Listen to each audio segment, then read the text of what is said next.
Superskor spesial Piala Dunia hadir kembali bersama saya Delta Gonzalez, dan Piala Dunia 2022 ini sudah sampai babak perempat final. Tentunya semakin banyak drama-drama mengejutkan yang akan tersaji, dan apakah kejutan itu akan terjadi di laga klasik yang mempertemukan Inggris versus Prancis? Kita akan mengulasnya bersama-sama bareng Bang Giri, wartawan olahraga Tribun Jabar, dan Bang Kaswadi Anwar, wartawan olahraga Tribun Timur. Halo Bang Giri, Bang Kaswadi. Halo Mbak Delta. Ini big match, jangan-jangan ini bisa disebut final yang kepagian antara Inggris versus Prancis seperti itu, Bang Giri. Nah, gimana nih? Saya mau nanya ke Bang Giri soal squad yang dibawa oleh Gareth Southgate bisa berhasil melaju sampai babak perempat final. Apakah sudah bisa disebut ini ampuh ini, it's coming home lagi nih bakalannya? Seperti apa prediksi Bang Giri? Iya, terima kasih Delta. Di Piala Dunia 2022 Qatar ini, akhirnya Inggris melangkah ke perempat final, dan ini adalah prestasi lanjutan dari pelatih Gareth Southgate ya. Ya, betul. Seperti di Piala Dunia 2018, dia mampu menempatkan Inggris ke semifinal dan finish di posisi 4. Kemudian di Euro 2020, Inggris kalah dari Italia alias di posisi runner up. Sekarang Inggris sudah di 8 besar, artinya satu langkah lagi akan menyamai prestasi di 2018. Ini adalah prestasi yang saya pikir meningkat dari 2018, terus kemudian 2020 walaupun levelnya cuma Eropa, dan sekarang di Qatar mereka memiliki peluang besar untuk lolos ke semifinal walaupun lawannya adalah Prancis. Kita ketahui Prancis adalah juara bertahan dan memiliki skuad yang sangat komplit saya pikir. Tapi Southgate memiliki jurus-jurus tertentu lah saya pikir ketika melawan Prancis nanti. Bahkan dia sudah membocorkan akan membuat strategi anti Mbappe. Dan itu katanya sudah disiapkan oleh pelatih sejak 2 tahun yang lalu, artinya di Euro 2020 dia sudah melakukan itu. Bocorannya untuk mematikan Mbappe yang memang memiliki kecepatan, memiliki akurasi tendangan yang bagus dan keras, dan sekarang berada di posisi teratas dalam daftar pencetak gol dengan 5 golnya. Mbappe memang pemain yang sangat-sangat berbahaya, termasuk ketika melawan Inggris nanti. Southgate sudah membocorkan bahwa dia akan memasang pemain di sayap yang secara kecepatan bisa mengimbangi Mbappe. Ada Foden, mungkin ada Rashford, kita tidak tahu siapa yang dimainkan di sana.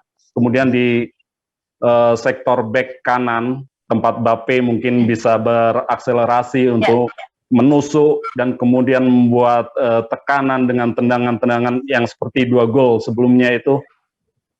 Walker mungkin akan dipasang di sana. Walker mempunyai pengalaman sangat bagus lah untuk menahan gempuran-gempuran pemain yang memiliki kecepatan. Dia juga memiliki kecepatan walaupun di 2 pertandingan pertama dia tidak dimainkan.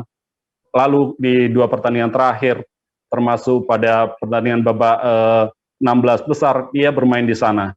Dan dia akan berkolaborasi dengan pemain-pemain back lainnya yang tentu akan membuat solid pertahanan Inggris, termasuk ketika melawan Prancis nanti. Ya, gitu Mbak Delta. Belum aja ini udah ngomongin Mbappe, dan memang Mbappe, kalau Argentina punya Messi, Prancis punya Mbappe.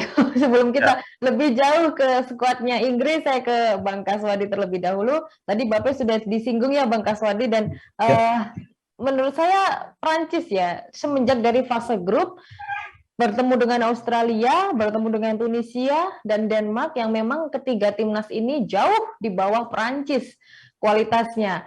Dan Inggris lah bertemu di perempat final dengan Inggris. Menurut saya ini merupakan ini tantangan sebenarnya Prancis ya di perempat final ini, bertemu dengan Inggris meskipun di 16 besar sempat berjua dengan Polandia yang memang hanya sebagai batu sandungan kecil aja menurut saya untuk Prancis. Nah, lantas kalau ngomongin soal Mbappe yang memang terlalu hebat selama fase grup dan juga 16 besar, akankah cukup merepotkan bek-bek Inggris? Tadi sudah disebut mungkin susunan strateginya dari Inggris oleh Bang Giri. Nah, gimana nih kalau Mbappe? Apakah dengan Mbappe yang sekarang ini cukup merepotkan untuk bek-bek Inggris? Oh, ya, tentu kalau untuk merepotkan tentu pastinya. Eh, saya ibarat melihat Mbappe ini seperti titisan dari Thierry Henry. Dia memiliki kecepatan, kemudian kekuatan, kemudian memiliki finishing yang sangat bagus. Saya melihat era Henry di tahun 1998 sampai era 2004, ketika masih berkostum Arsenal serta ketika masih bermain di timnas. Cara permainan yang dimiliki oleh Mbappe ini sekilas sama, dia mengandalkan kecepatan dalam membongkar pertahanan lawan. Namun kita tahu bahwa Inggris sendiri sudah bisa dikatakan menyesuaikan dengan pemain-pemain yang cepat, karena di Liga Inggris tentunya bermain dengan kick and rush, dan rata-rata pemain di Liga Inggris juga memanfaatkan kecepatan. Tentu bagi back-back Inggris seperti Kyle Walker tentu bisa saja menghentikan Kylian Mbappe. Namun di sisi lain Perancis juga masih mempunyai beberapa alternatif. Ada Ousmane Dembele, kemudian ada Oliver Giroud, kemudian ada Griezmann.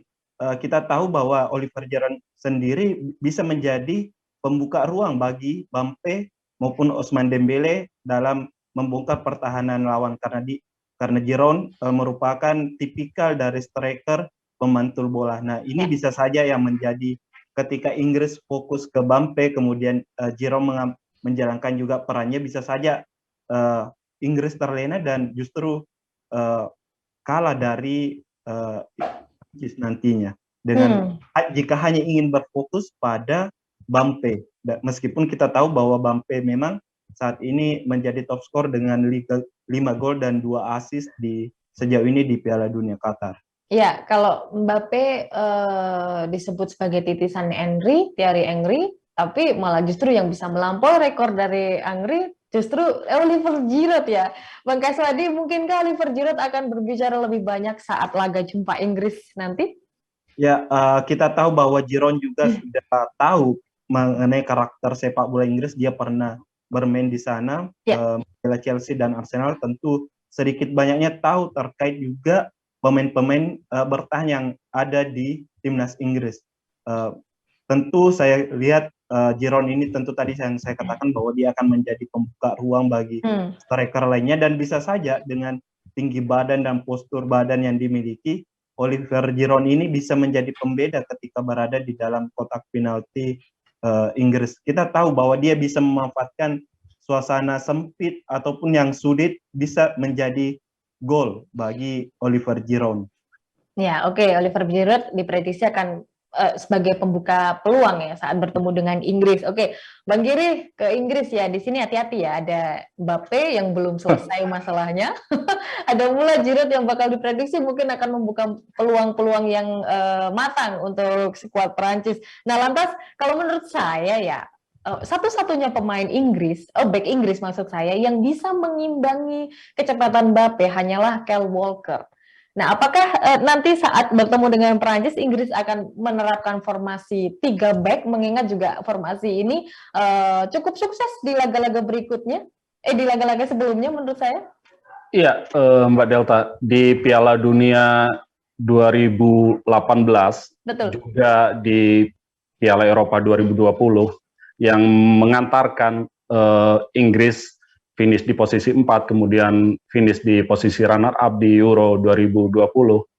Southgate memang memakai formasi 3 back ya. 3 back, di sana ada Walker, kalau di 2020 ada Walker, ada Stones, terus ada Harry Maguire. Iya, tapi saya pikir melawan Prancis bukan ajang eksperimen untuk Inggris, untuk Southgate.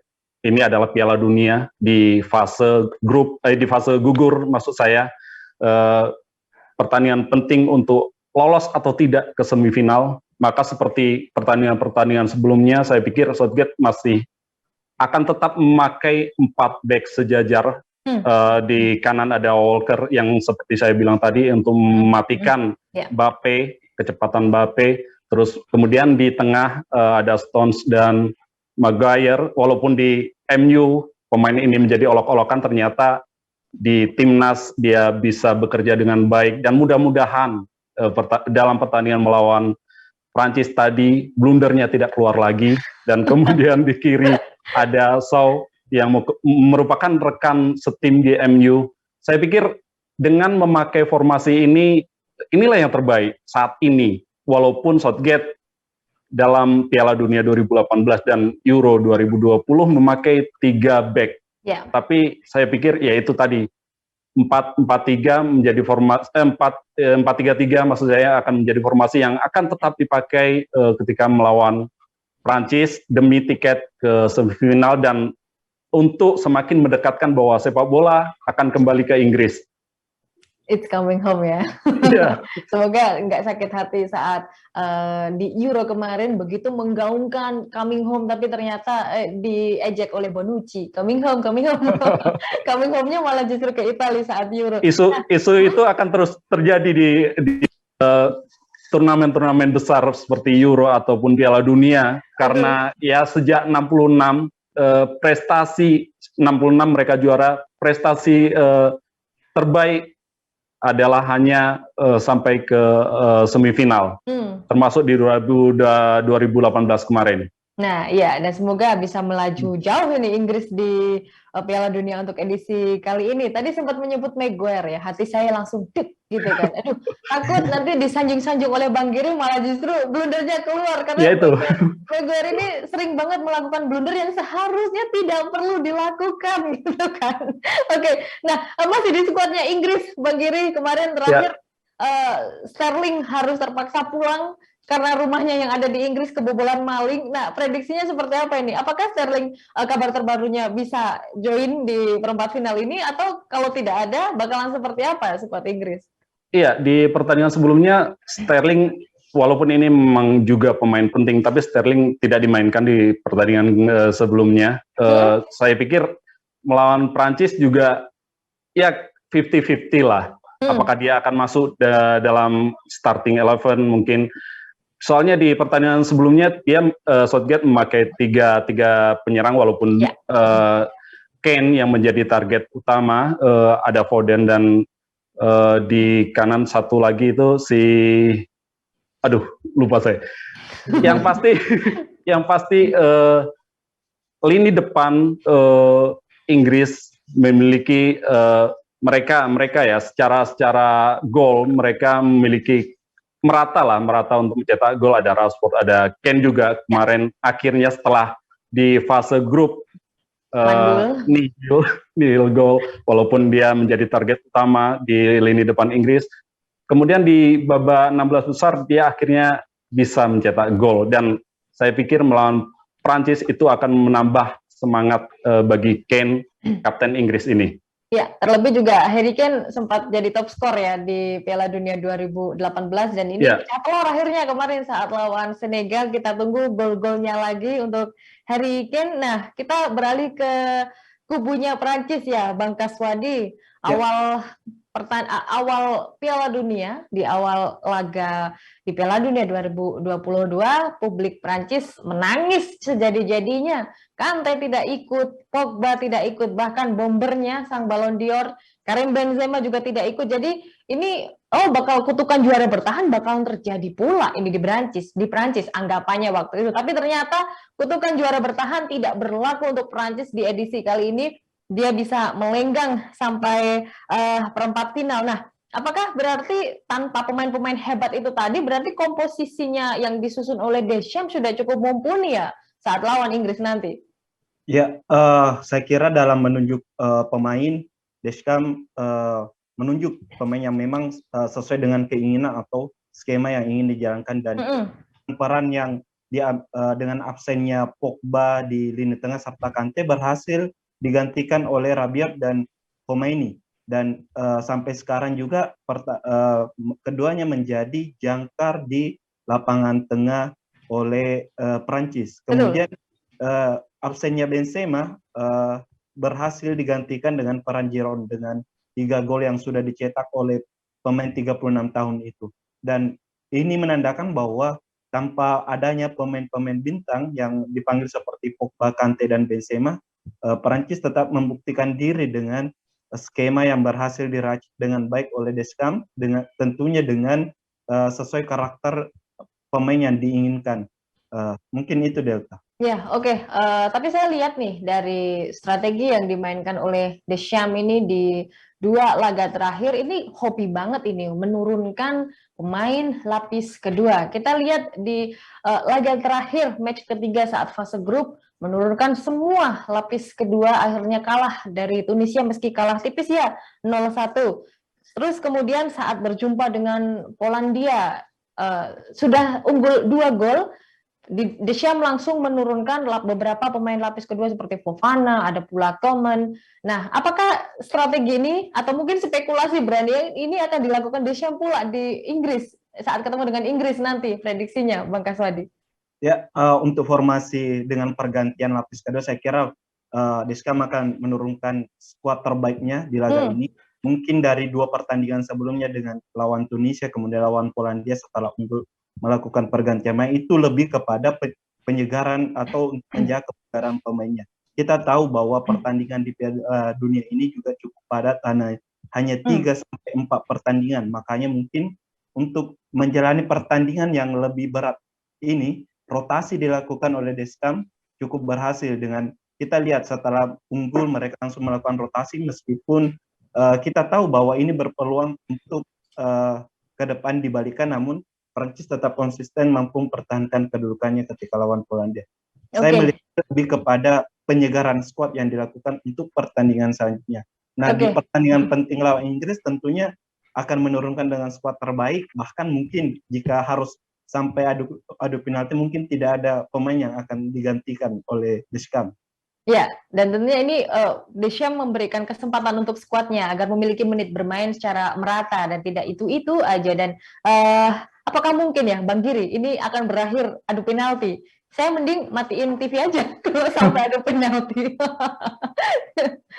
Gimana Bang Giri? Iya, Delta, pertemuan seperti yang dibahas di awal tadi, pertemuan Inggris dengan Prancis di perempat final ini bisa dibilang final kepagian, dan ini akan menjadi pertandingan yang sangat menarik jika kedua tim memainkan sepak bola terbuka. Di Inggris ada 12 gol yang sudah dicetak dari 4 pertandingan, Prancis ada 9 gol. Ini membuktikan bahwa sisi ofensif kedua tim memang sangat bagus. Di sisi Prancis ada Mbappe dengan 5 gol, kemudian Giroud ada 3 gol, terus kemudian di sisi Inggris ada Rashford ada sudah 3 gol, terus ada Kane juga cetak gol, dan ini akan menjadi sebuah pertandingan yang layak ditonton, layak menghibur kita sebagai penonton penikmat sepak bola. Siapapun yang menang, itulah yang terbaik dari pertandingan ini, dan saya pikir tidak akan ada penalti. 90 menit akan selesai pertandingan ini dalam 90 menit, dan juga tidak sampai 120 menit atau extra time. Ya, berapa nih prediksi skornya kalau waktu normal akan berjalan? Ya, Prancis diunggulkan dalam pertandingan ini. Walaupun secara statistik pertemuan yang memegang kemenangan terbanyak adalah Inggris dengan 17 kemenangan, tapi saya pikir Inggris memang layak untuk memenangkan pertandingan ini. Seperti saya bilang tadi bahwa ini saatnya sepak bola kembali ke ibunya, di mana Inggris lah yang sepak bola adalah berasal dari Inggris dalam sejarahnya, dan saya pikir 2-1 untuk Inggris, walaupun memang secara hitung-hitungan Prancis lebih diunggulkan dalam pertandingan ini. 2-1 untuk Inggris, dan prediksi coming home ke tanah Inggris untuk trofi Piala Dunia 2022, dan koper kosong yang dibawa Declan Rice ke Qatar kemarin akhirnya bisa terisi ya oleh trofi Piala Dunia. Diprediksi Inggris akan bisa melaju jauh di edisi kali ini. Sepakat nggak ini Bang Kaswadi untuk kemenangan Inggris? Ya, kalau saya masih berbeda dengan Bang Giri. Saya masih menjago Prancis untuk menang di laga ini. Saya Gimana? beralasan bahwa memang dari segi dari kedua tim ini memiliki pola permainan yang sama, memiliki pemain-pemain yang cepat di sisi sayap penyerangan. Namun ketika berbicara mental, saya menjagokan Prancis bahwa mental para pemain Prancis ini sudah teruji dari pada Piala Dunia Rusia 2018 dan mereka juara di situ dan hampir sebagian pemainnya masih ada yang memperkuat Prancis di Piala 2022 ini. Jadi saya menjagokan Prancis untuk menang dari Inggris dengan skor 3-2 mungkin dengan Waduh, kebanyakan ini 3-2, tapi tidak apa-apa ya. dengan permainan Namanya, terbuka ya yang ini main terbuka. dimainkan oleh kedua tim ya bisa saja. Ya, Iya. oke.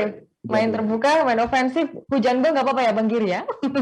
Iya, ya lini pertahanan akan menjadi kunci lah Betul. ketika permainan terbuka. Siapa yang solid di lini pertahanan, tidak melakukan kesalahan, dia yang akan unggul. Ya, oke. Jadi buat baik Inggris, pokoknya intinya tempel ketat Mbappe. Dan untuk Maguire, please jangan sampai melakukan blunder yang sengaja maupun yang tidak disengaja agar tidak dicemooh oleh fans dari seluruh dunia ya.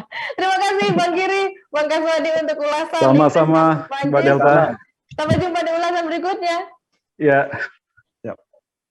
Tribuners, laga Inggris versus Prancis akan digelar di Albert Stadion pada Minggu 11 Desember pukul 2 dini hari waktu Indonesia Barat. Dan buat Anda, jangan lewatkan program Superskor spesial Piala Dunia 2022 yang akan tayang di YouTube Tribun News dan Facebook Tribun News. Kita kawal sampai final pokoknya. Saya Delta Gonzales, pamit undur diri. Sampai jumpa di ulasan berikutnya.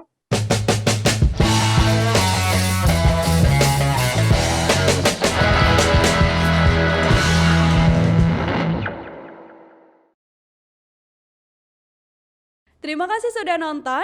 Jangan lupa like, subscribe, dan share ya.